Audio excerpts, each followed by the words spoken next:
esteemed personalities on the dais, mothers and brothers in faith, admirers of satsang, lovers of existence. What a beautiful, magical, electrifying moment this is. Personally for me, I have come here hundreds of miles away from the city of Bangalore as per the instruction and the command of Acharya Sri Siddhada and Pujanya Babaida. It's my privilege, a great opportunity for me to be with all of you today. And all that I'm seeing right from the moment I arrived in the city of Shillong is the beauty, is the divinity of Sri Thakur's personality and ideology. There has been incessant rains, inclement weather, right since yesterday. And the nature had a destructive idea. Nature wanted to destroy. But with the blessings of Acharya Sri Siddhada, all of us had a different idea altogether. While there was a destructive force which was trying to dismantle everything, there was the life force which was alive within all of us. And it was keeping all of us alive. When the rains were trying to take everything away, the life force was holding everything together. It was raining badly, it was raining cats and dogs in the morning. But all the programs were going on beautifully, beautifully, magically, and it was inspiring, energizing to see all that was unfolding before us. What is this? Was it magic? Was it miracle? Was it some supernatural thing? Sri Thakur says there is nothing called miracle. Miracle is the mirage of the mind which is undeveloped, which is ignorant. It is the mirage of ignorant mind. So Sri Thakur is saying, as long as you don't understand the cause and effect of anything, we consider this to be a miracle.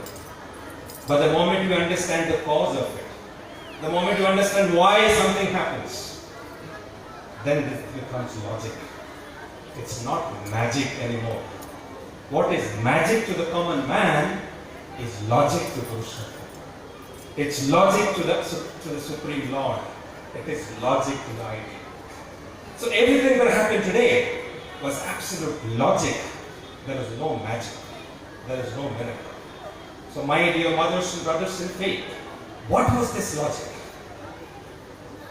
There was an American devotee who was sitting in front of Sri Thakur one day. Sri Thakur was giving a message in Bangla, in Bengali. Sri Thakur said, Bhakti ane Shakti. Bhakti ane Shakti. And then he's looking at the American devotee and is saying, okay, what, if you have to translate this message in English, what would this be? The devotee said, Thakur, I think this should be devotion brings power. Thakur was not happy. He was dissatisfied. He said, no, I'm not getting that inspiration. Try again. The American devotee, who's supposed to be the master of English language, tried in many different ways to translate this sentence in English. Sri Thakur was not happy. Finally, Sri Thakur himself translated this sentence and said, adherence invokes energy. Adherence invokes energy. Untottering adherence, unshakable devotion and adherence to the Supreme Lord can bring energy. And that energy is a life force. That energy was in action today. So all that we saw today, well, if the nature was against everything, the nature was conspiring to dismantle everything, there was the energy which was working within all of us. And that energy was because of an adherence, attachment, profound, deep attachment to the living ideal, attachment to Acharya Dev, attachment to Pujane Babaida. Babaida has said that this Utsav would take place in this very ground where he had come few months ago and initiated thousands of people in this very ground. Babaida has said this. We unconditionally believe in what he says. That is untuttering adherence to the Lord. Absolute untuttering adherence. No compromise. And that brings out energy. That brings out the life force. That's what our respected Sivanandji was saying. That life force comes through adherence. And when we have untuttering adherence, when we accept him, when we surrender to him completely, when we take his initiation, take the holy name, and that holy name becomes a source code of life. That's what exactly that he was saying. The sound must reach out to me because I am the sound. So that is the power of adherence. So what happened to Asiddha? When the doctor told him he will live no longer than 24 hours. Doctors predicted that. What made him survive for many, many, many years? Untuttering adherence to the Supreme Lord. That brings out energy. That brings out the life force. And he continues to have his life forever. What happened to Shivananda's father? The same untuttering adherence. Attachment to the Lord. That brings out the life force. So he cannot be detached from life. No attacks, no bandits, no robbers can take the life away from him who has been attached to the Supreme Father. So that's all about being attached to a living ideal. That is the essence of our life. So all of us have been attached to Sister Thakur Mukul Chandra, who is our spiritual guide. Who is he? Those who have accepted him understand by some means or other the mercy and the compassion and the divinity of Sister Thakur. Those who have not seen him, those who have not understood him, for him what he is. Another American who came to Sister Thakur, who spent a few days in the ashram, he was going returning to his country, and some people confronted him and then said, "You spent so many days with Sister Thakur. How would you describe Sister Thakur Nukul Chandra?" The devotee said, "I can describe Sister Thakur Nukul Chandra in 2 words. In just 2 words. He is the only man in this world, only personality in this world who has unparalleled love and unimaginable insight. Unparalleled love and unimaginable insight. An absolute combination of love, profound love and insight. And there is nobody in this world who combines these two to this extent. There are many people. Mothers are great examples of love. Nobody loves a child more than his mother. But mother probably doesn't have the insight. A doctor has great insight. He can treat patients with great knowledge and wisdom. But he cannot have the love that the mother has. But Sister Thakur Nukul Chandra is the only personality in this world who combines unparalleled love with great insight. So what was his love? How can anyone describe the love that he had? It is difficult. There was a person who came to Sister Thakur, and then he was a very famous politician, a leader of the Communist Party of India at that point in time. And the communist leaders supposedly do not believe in religion. And he came to Sister Thakur. The satsang utsav was going on that occasion. This communist leader, Mr. Chatterjee, he was escorted by the then secretary of satsang, Gyan Goswami. Gyan Goswami had escorted Mr. Chatterjee to Sister Thakur. This politician came to Sister Thakur and stood in front of him with folded hands without even offering a pranam. Devotees were extremely angry. They were upset. They were not satisfied. They were not happy at all. How can a man of ego and arrogance behave like this to Sister Thakur? But this leader did not believe in God. He did not believe in spirituality. He could not believe that Sister Thakur can be a divine personality. But he had come as a guest to attend the Ustav in the Satsang Ashram. Sister Thakur, on the spur of the moment, is telling Gyan,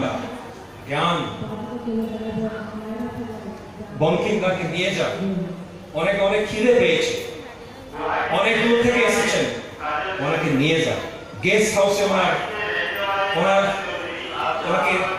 you have to take care of him. Take him to the guest house. He is hungry. He has come from a very far off place. He is really, really hungry. Please take care of him. Please give him some food to eat. And then Gyan Goswami takes Mr. Chatterjee to the guest house and he takes care of him. And he does. And in the evening there was a great the spiritual congregation that was taking place. Mr. Chatterjee was the guest. And his turn came to speak. And he stood behind the podium to speak to the audience. And he speaks. I do not know who Sister Thakur is. I am a communist leader. I do not believe in God. Many people call Sister Thakur Chandra God. I don't know what he is. But I only know one thing.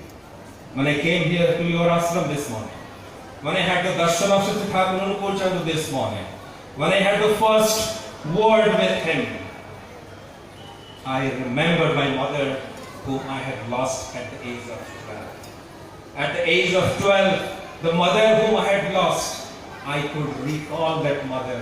So much of love, so much of compassion, so much of mercy. He could feel, he could know that I was hungry. He could know that I was acutely hungry. And his magical expression on his face, his words, his touch is so magical. I could remember my mother whom I had lost at the age of 12. This is Sister Thakur. There was another IAS officer whom a devotee of Sister Thakur, Prafulla Das, he had invited his friend who was an IAS officer to meet Sister Thakur.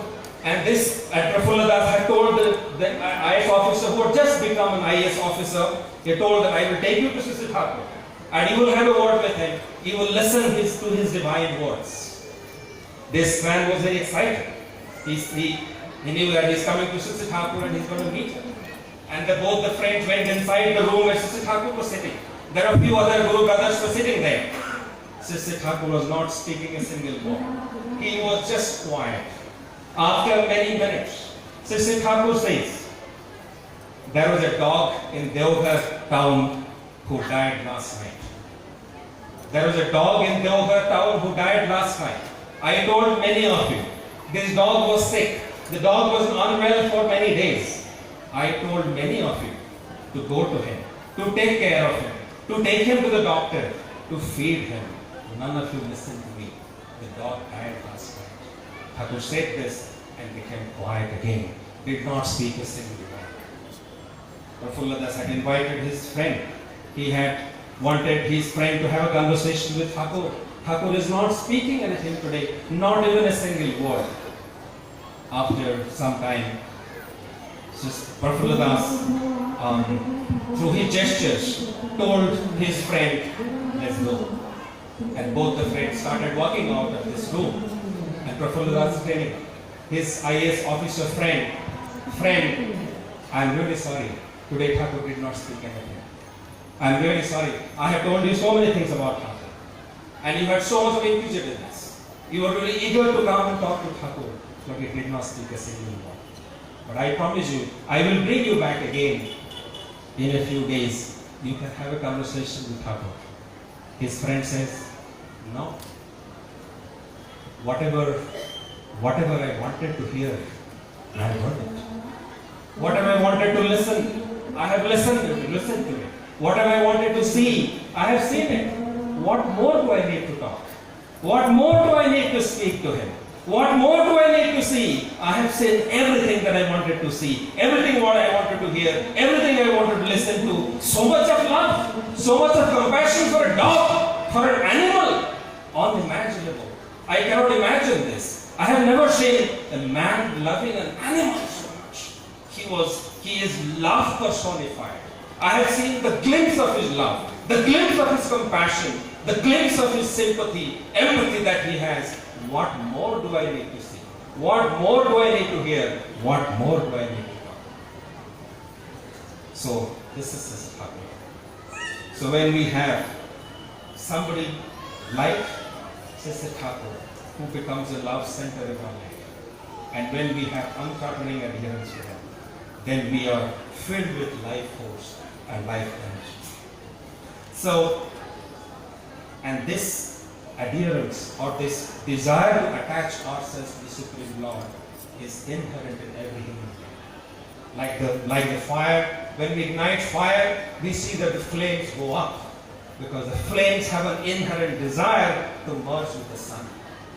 When we pour water, it goes downwards because the water has an inherent urge within itself to merge with the ocean, with its source. The water wants to merge with the source. The fire wants to merge with its source. The soul wants to merge with the Supreme Soul all the time. It has an inherent desire. The soul has an inherent desire to merge with the Supreme Soul. That inherent desire is libido, is the desire to attach with the Supreme Father, with the Supreme Beloved. But sometimes what happens when we try to attach ourselves to the Supreme Father, our attachment gets disrupted. Our desire to get attached, disrupted because of our complexes. Like the sun cannot be seen if there are clouds all over. Similarly, we cannot feel the mercy of the Lord if we are filled with complexes, senses, and passions. That's what Sivanand Prasadji was saying, that we need passion pervading love. Passion pervading love. So when the love can penetrate through my passions, when my love for the Supreme Ideal becomes stronger than the love for my passions, then I can feel Him. And I don't have to care for the clouds. Clouds will move over. I can see the lights of the sun the way I can feel the mercy of the Supreme Father. So we need that passion pervading love. And when the jumbo jets today, when they have to take off and fly in the sky, they need 4 powerful engines to penetrate through the power of the gravitational force.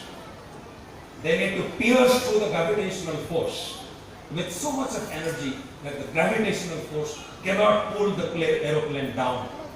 So similarly, we need that powerful, that strong attachment to the living ideal where all the passions and complexes cannot pull us down. If they try to pull us down, our love for the Supreme Father is so powerful, stronger than our love for the passions, that it can penetrate and pierce through that and then take off and fly to the sky. So that's the power of this attachment.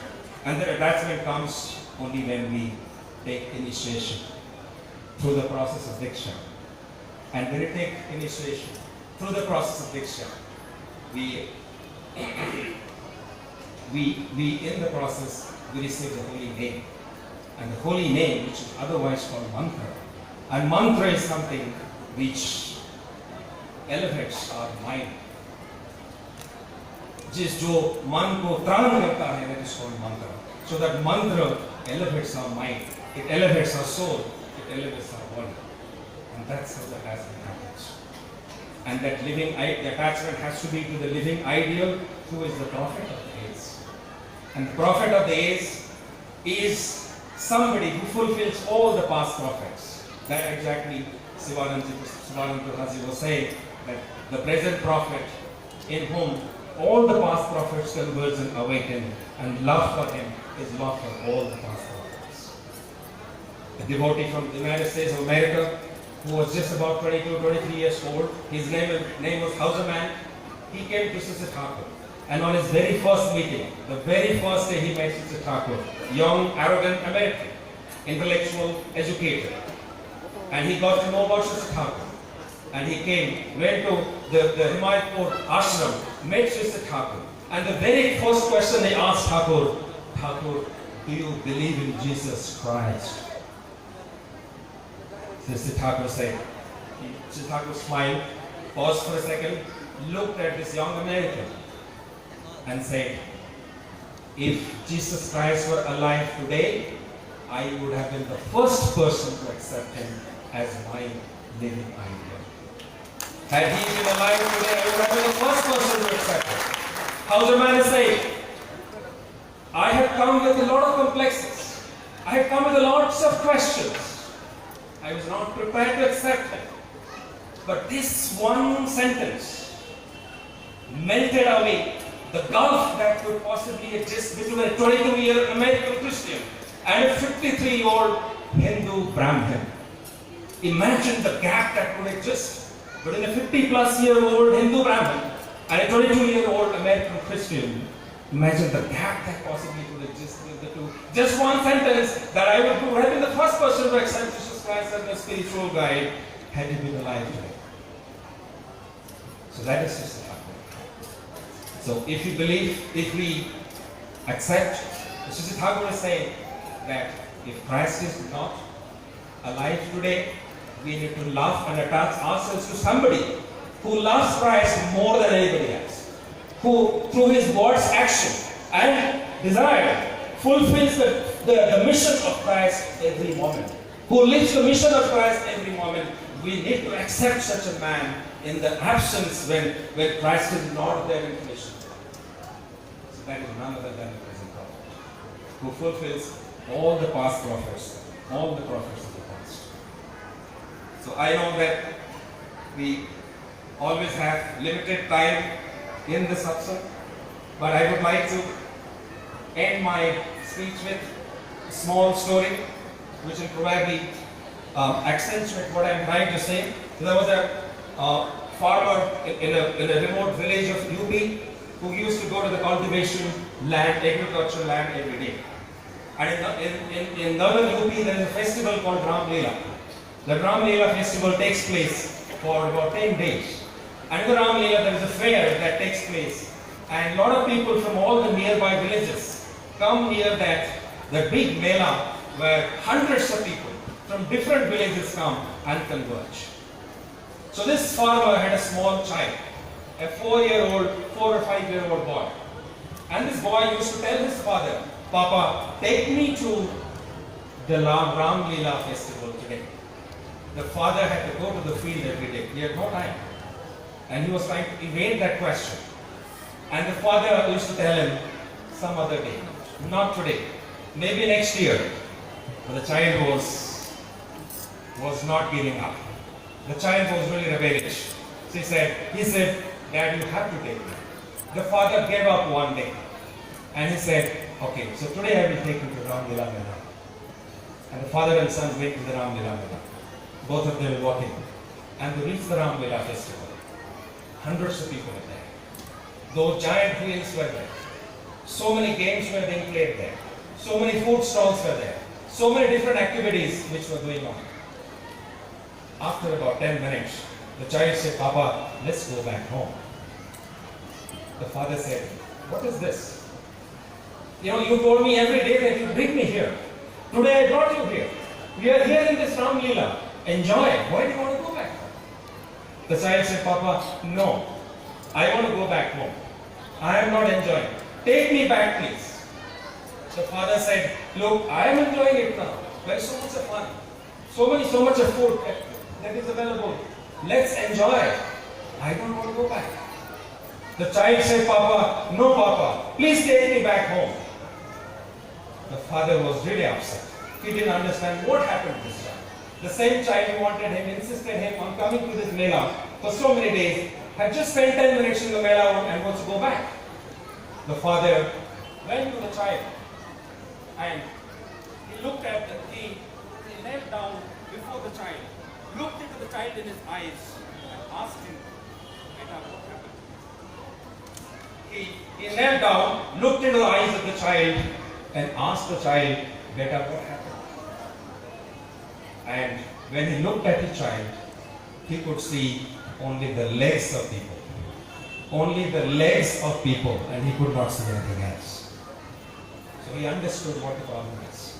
He lifted the small little child, put him on his shoulders, started walking inside the Mela, The little child started clapping. Papa, Papa, Papa, I don't want to go back. I don't want to go back. I am enjoying every moment of this life. And this is what the prophets do when they come here. They look into our eyes. They understand our pain. They lift us. They put us in their shoulders. They make us see the world the way they see this world. All we need to do is we need to cry. We need to cry to get Him. We need to cry to find Him. We need to have that acute, inherent desire to find Him. And then He will come, appear before us. He will lift us, elevate us, and make our life successful. With these words, with all my prayers for the well-being of all of you, all your family members, the entire neighborhood, everybody in the state of Meghalaya, I would like to pray at the lotus feet of Sister Thakur. May your life be filled with bliss. May you become happy ever. May you become successful all your life. Vande Guru Shukram. Jai.